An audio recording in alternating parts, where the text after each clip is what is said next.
All right, well, what I want to do, I wrote quite a while ago.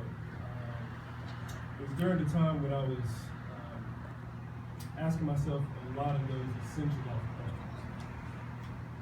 Like, who am I? Why am I here? Where am I going? These are the questions I pondered most of my life in the midst of growing, but now I am knowing, not only thinking, my third eye is blinking.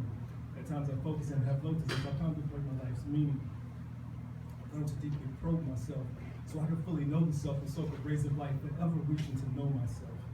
So who am I is the question I first proposed, and if you read between the lines of my prose, my intent is that it shows that I am, yes we are, metaphorically and metaphysically, a rose. Yes, a rose. Not just a typical ordinary rose. No. We are that atypical, extraordinary rose that patiently grows up to those typical little spaces and holes way down deep within the cracks of concrete. Now that concrete of which I speak is but a symbol, of course. A symbol for fear and doubt, being that those are the greatest enemies of our dreams. So I said that's to say this, that whenever it appears or it seems that our lives are falling apart, that we have the ability literally to remind ourselves and remember that the living of life is an art, and thus be at peace while we walk with grace, knowing beyond the shadow of a doubt that those parts and pieces are ultimately falling perfectly into place. How? Why? Because you and I automatically inherit the inherent traits of perfect peace, grace, and of course, when we place within our source our undying, undenying faith. Now, I have read that faith with the measurements of a mere mustard seed may miraculously muster up enough might to move mountains. But at times it appears that no matter how hard I push or shove, this stubborn concrete above my head won't budge. But still I refuse to lose faith, nor move to judge or hold some type of grudge from spite. No, because I know that at our core we are much more. We are the essence, the very presence of universal love and light. Yes, light. As a matter of fact, I would say that we are a magnificently orchestrated symphony of light. Now, some of you may find this difficult to believe, but at the beginning, when the Creator created and birthed the heavens and the earth, well, I was there. Well, actually, to speak a bit more accurately, we are always here. So with that said, I'd just like to say that I first heard, before I first read those very first words when the Creator first said, "Let there be light." So there's no coincidence that I place a bit more emphasis upon this spiritually enlightening process which I have termed metaphysical photosynthesis. Because see, although I know that we are all limitless and most infinite, I must admit, there is this moments in which I tend to just forget the truth of who we are, and when I do, the light that I thus emit becomes similar to that of a teeny, tiny light bulb. Yeah, you know the kind you just might find flickering on and off in the back room with some seedy, grimy light bulb.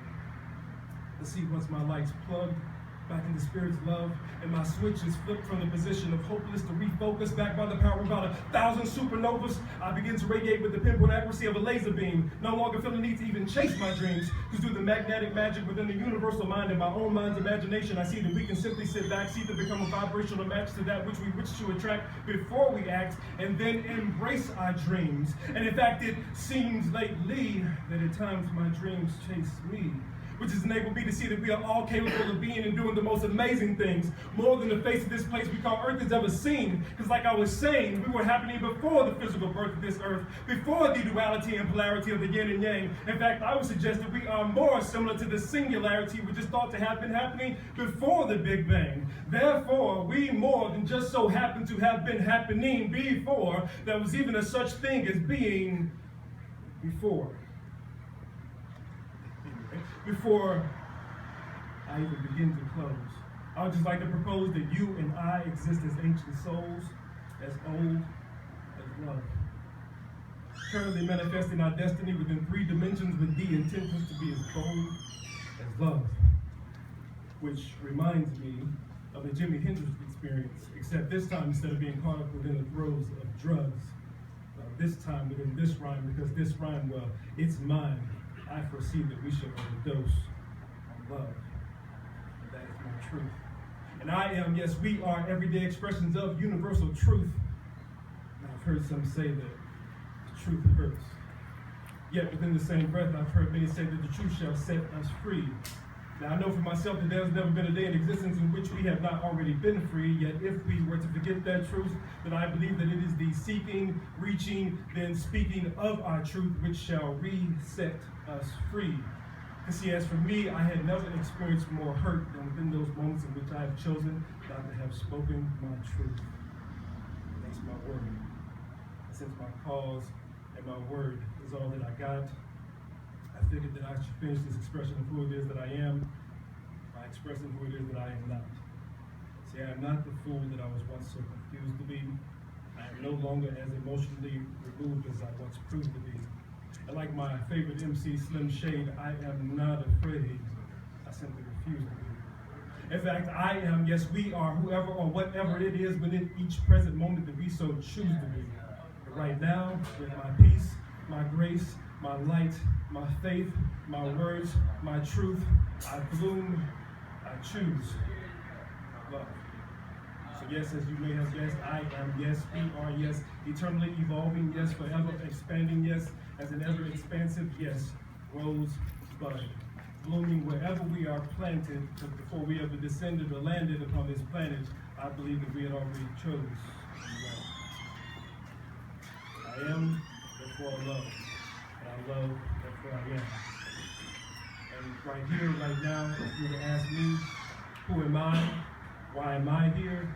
Where am I from? Well, first I would reply, well, but yet I would respond that I am, yes, we are, that divine idea to the mind of God, whose time has come.